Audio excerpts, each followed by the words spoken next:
forces deeply embedded in every facet of our government. All the way down to the local school board. All the way down to the local school boards. We're infiltrated with foreign invaders.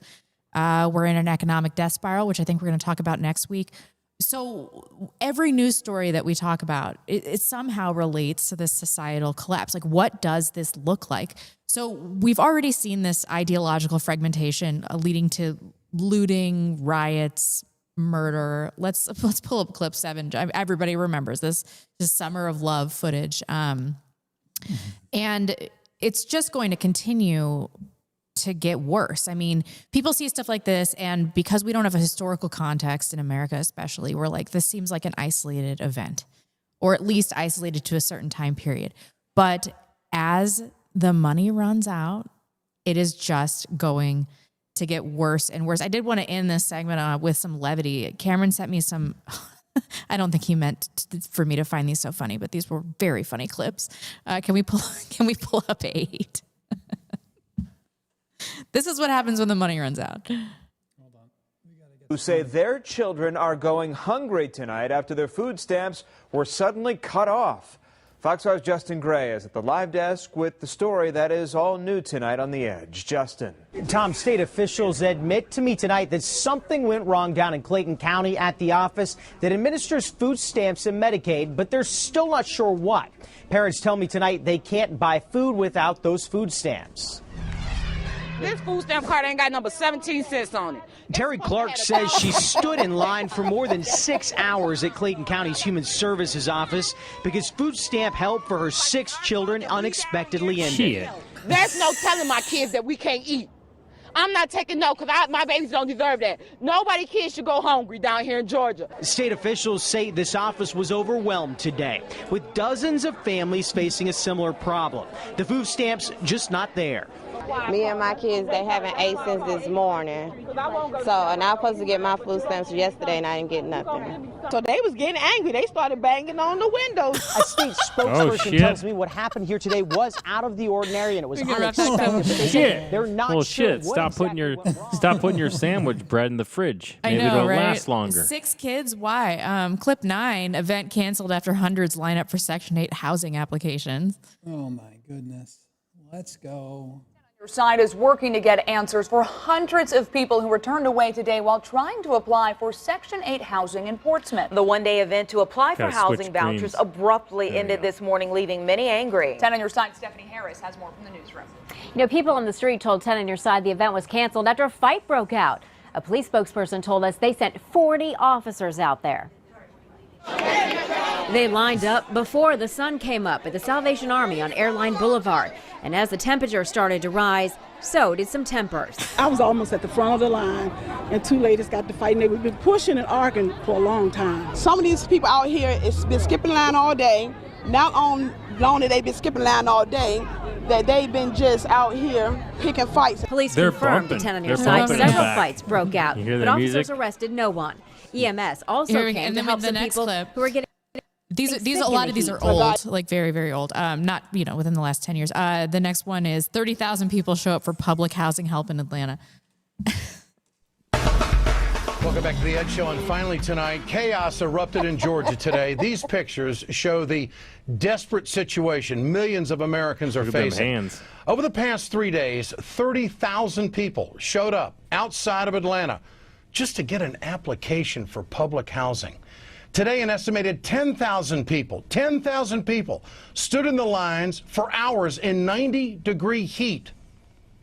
Dozens of people were treated for overheating.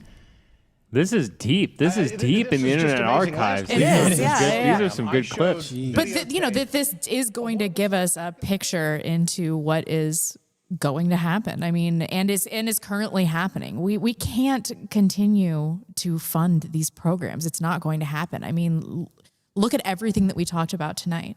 It's over.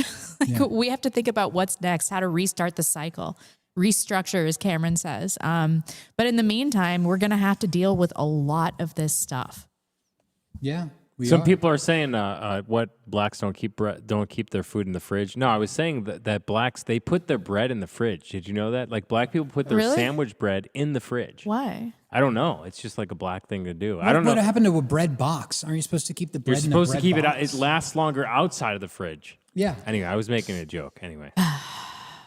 No. Look, I would just say that every president basically has to take a Hippocratic oath, right? First principle, do no harm. Donald Trump has three major crises he's got to deal with right away. The first is averting war overseas, getting on the phone with Putin, de-escalating with another nuclear power. To my knowledge, that hasn't happened yet. And secondly, de-escalating the situation in the Middle East, divesting U.S. armed forces, getting us out of harm's way, which is what he promised to do in 2016. Remember when he said, I want forces out of Syria? Well, as far as I know, we're still there, and we're preparing to send more. The second issue is the fiscal nightmare, and it is a nightmare, as you saw on the screen. What does giving Netanyahu 2,000-pound bombs have to do with averting a fiscal catastrophe? What does pissing off countries around the world by starting a trade war have to do with fixing our massive trade deficit and our structural fiscal indebtedness? It's not going to fix that. Laying off people in various government bureaucracies does not fix that. We have to make major structural changes to entitlements and other programs like food stamps that really count, and it's going to hurt, okay? And thirdly, of course, it's the border. Now, I'm glad Trump has sent some troops to the border, but as Vince said earlier, he seems a lot more concerned with deporting 2 million Arabs that live in their own country, in Israel, in Gaza, in squalor, than he does with deporting tens of millions of illegals in the United States. That is where we are today. And you're right, Rebecca. We're headed off the cliff. And perhaps that's necessary. And my view is that was always going to be the way this was going to go. Anyway, Trump is basically a fat pill. Right? He's the illusion that you can lose 100 pounds without getting your act together, without improving your diet, without exercising and getting your shit together. That is what Trump represents. Ultimately, it's our responsibility to solve these problems. Daddy Trump isn't going to do it. And that should be reassuring to those of us that are capable. And that's why this is not a black pilling show. People just need to learn that we are the future of this nation. No, now is not the time for black pilling. It's not. It is the time for building. It is the time for building. Absolutely, because I mean, if you think about like what has hampered the right wing in this country for the past 50 years, it's been COINTELPRO, it's been PATCON, it's been all of these operations of the FBI and the CIA to systematically subvert the radical right or whatever in America. And blind faith in constitutional conservatism. Sure. Yeah. But I guess what I'm saying is with the unprecedented change that is happening in Washington, D.C., with DOGE, with the ending of USAID, with the mass chaos that has been unleashed on Washington, I think now this presents us with a significant opportunity to build something that is, like what Cam is always talking about, a party apparatus, right? Like how many years have we been working on this America First movement and building it in a decentralized way where we don't even know each other's real fucking names. We don't even share who we really are, because what if there's a Fed? What if there's, somebody that's like gonna, get me fired from my job or whatever? Like all of these different groups use, pseudonyms, and this is just how it's been for at least since I've been involved in the past 8 to 10 years.